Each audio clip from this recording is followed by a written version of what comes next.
Me imagino a la gente llegando. Se bajan del barco, van a su lote, al terreno que compraron y se mudan ahí. Hogar, dulce hogar. Momento.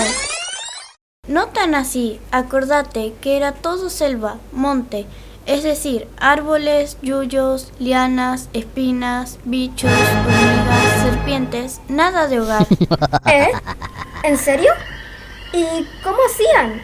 ¿Dónde dormían la primera noche? Y bueno, el señor Adolfo Julio Schwen mandó construir un hotel, un espacio en el cual las familias podían quedarse esos primeros días. ¿Un hotel? ¿Como los que hay en Iguazú? ¿Con pile? No, digamos, más sencillo.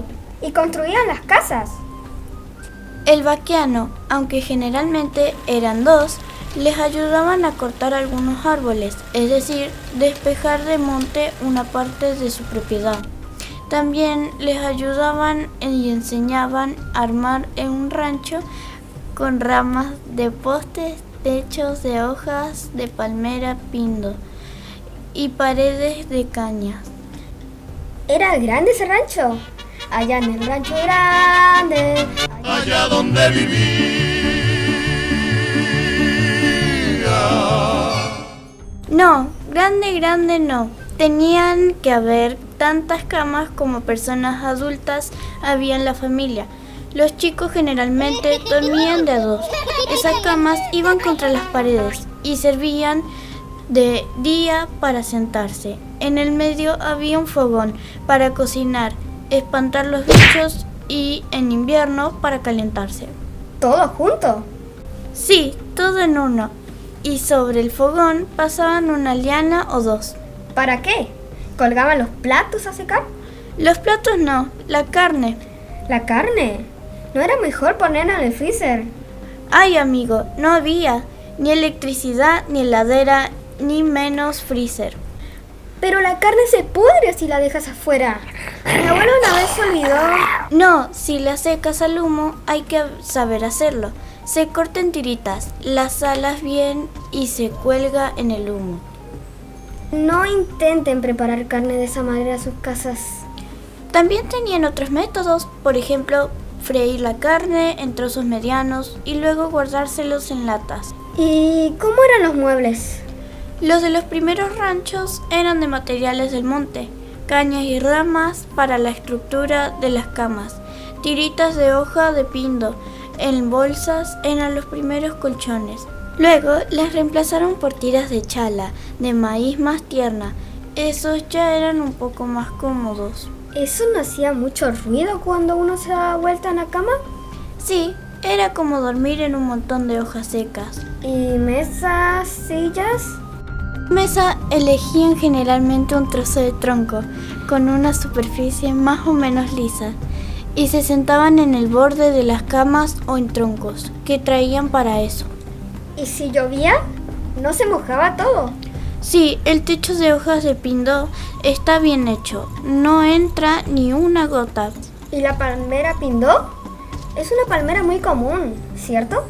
Sí, es autóctona, es decir, una planta de la zona del monte, aunque por supuesto también tiene su nombre científico, Arecastrum romasophianum. Pero ya la utilizaban los guaraníes para construir sus chozas. Intenta repetir Arecastrum romas... ¡Vaya nombre! Pero Pindo me gusta más. Ah, ahí veo a alguien que puede contarnos un poco más del tema. Hola, me llamo Teresa Markovich. ¿Cómo anda? Nos estamos preguntando cómo hacer un techo de palmera de soporte la lluvia. ¿Puede explicarnos? ¿Cómo estás? Mucho gusto. Te voy a contar cómo fue la historia de mi querida ciudad de El Dorado. Soy nieta de uno de los primeros inmigrantes que llegaron acá a El Dorado a fundar lo que es nuestra ciudad hoy. Van a ser 100 años de la llegada de aquellos inmigrantes. Yo tengo 80 años, más o menos le voy a dar un pantallazo de lo que fue el comienzo desde mi nacimiento. Bueno, acá armamos un ranchito que fue más o menos nuestra primera vivienda. Era un rancho con postes, como ustedes ven acá, que lo armamos. Mi primera camita, vine al mundo, mi primera camita fue tarima. Que ustedes ven acá atrás, ¿se ve?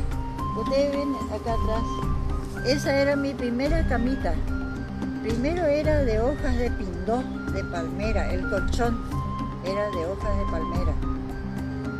Después cuando había maíz, mi mamá pelaba el maíz y agarraba la chala y le cortaba todo finito, le puso dentro de una bolsa. Soy muy feliz de poder dar una imagen de lo que fue El Dorado.